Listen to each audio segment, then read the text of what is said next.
Hello guys, welcome back to another food vlog. అందరూ ఎలా ఉన్నారండి? బాగున్నారా? మేమైతే చాలా బాగున్నాము. ఈరోజు మరొక కొత్త రెసిపీతో మేము ముందుకు వచ్చేసాము. చాలా ఈజీగా సింపుల్గా అయితే ఈ రెసిపీ అయిపోతుంది అనమాట.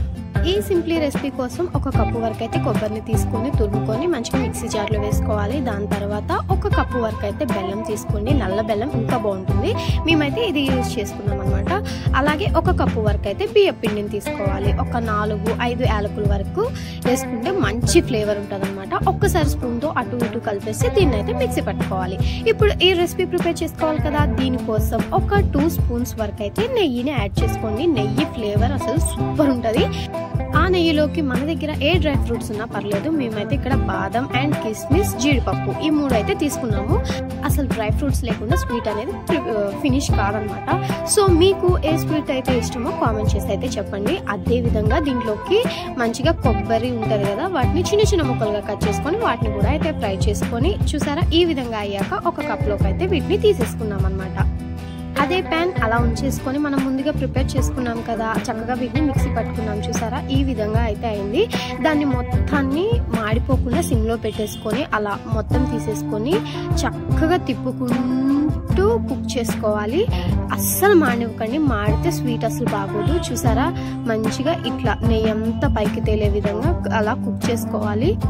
ఈ స్వీట్ అనేది చాలా హెల్దీ అండి, ఎందుకంటే ఇందులో చక్కగా కొబ్బరి వేస్తాము. అలాగే బెల్లం ఎంత హెల్దీ అంటే ఐరన్ కంటెంట్ ఉంటుంది కాబట్టి సో ఎవరైనా మంచిగా తీసుకోవచ్చు, తినేయచ్చు కూడా. చూసారా, ఈ కన్సిస్టెన్సీ వచ్చేంత వరకు మంచిగా సిమ్లో పెట్టుకొని అలా ఫ్రై చేసేసుకోవాలి. దాని తర్వాత ఒక 2 స్పూన్స్ వరకు అయితే నెయ్యిని యాడ్ చేసుకోండి. ఫైనల్ టచ్ అనమాట ఈ నెయ్యి. అలాగా చక్కగా వేసేసుకొని మొత్తం మంచిగా మిక్సప్ చేసేసుకోవాలి. ఈ స్వీట్ చేసుకుంటే ఆ నెయ్యి స్మెల్కి, ఆ కోకోనట్ స్మెల్కి అసలు ఎంత బాగుందంటే వావ్, అసలు చాలా అంటే చాలా బాగుంది. మీరు కూడా ఈ స్వీట్ నచ్చితే చక్కగా ఇంట్లో ట్రై చేసేయండి, మీ పిల్లవాళ్ళకు పెట్టండి. చాలా హెల్దీ అనమాట, ఎవరైనా మంచిగా తినేస్తారు. పెద్దగా కష్టపడాల్సింది ఏముందండి, ఇంగ్రీడియంట్స్ అన్నీ రెడీగా ఉంటే చాలా క్విక్గా అయితే అయిపోతుంది.